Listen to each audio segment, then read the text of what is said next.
ജനപതിയായി ജഗൽ തുടച്ചു നൽകിയേ.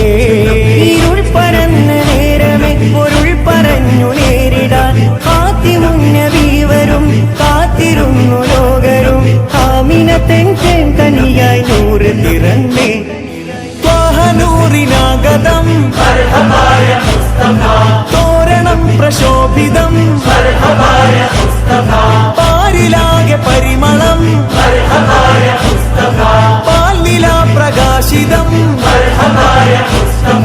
സാഹിബ് മേറാജ് നബി സാദിഖ് മസ്ദൂഖ് നബി സ്വർഗപാത കാട്ടി നബി സൽവഴികൾ നീട്ടി നബി